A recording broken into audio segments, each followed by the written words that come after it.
was it the same way for the Latino organization? Well, you have to take into consideration the Latino organizations came much later in terms of the history of Chicago. So the black organizations, street organizations, began to evolve in the late 50s, early 60s. The Latino organizations, by the time they began to evolve, it's the 70s, late 60s, early 70s. So we kind of had a head start in terms of our formation. By the time they come, everything is pretty much sold up in terms of street leadership and political leadership, right? And then there was a different culture too, where when Latinos came, they were not interested in getting involved in local politics because their culture spoke to self-sufficiency, where they created their own economy within their own neighborhoods that was self-sustaining.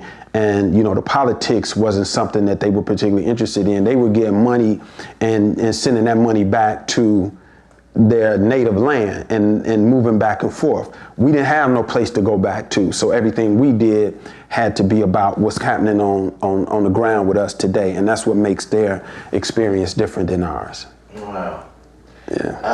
It's really interesting because one thing that I'm hearing is blowing my mind, because one thing that I'm hearing is the layout as we see Chicago right now, the redlining, the segregation, how basically the Chicago that we live right now in this year, in 2023, is primarily the result of a gang war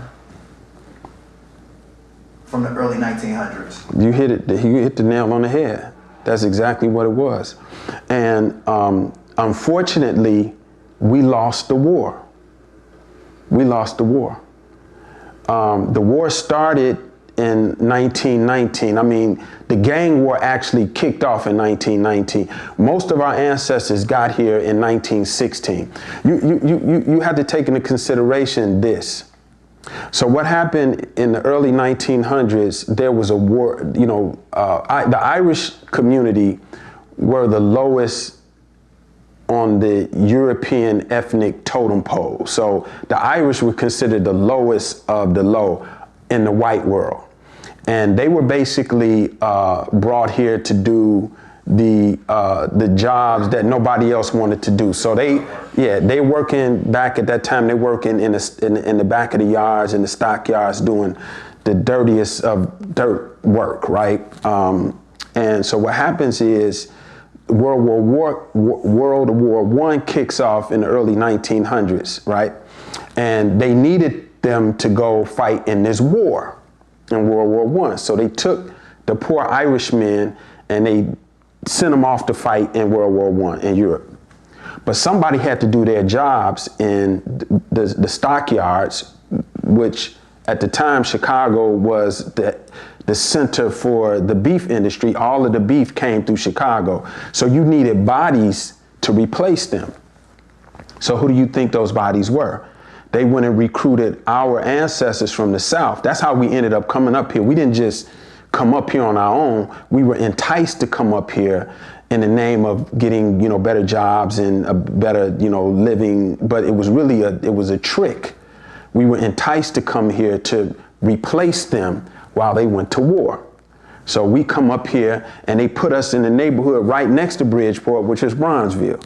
Only one street separated. You know, it wasn't the expressway back then. It was just the one street, right, Wentworth, that separated Bronzeville from Bridgeport. So when the war was over with, the Irish came home. Who was in their jobs?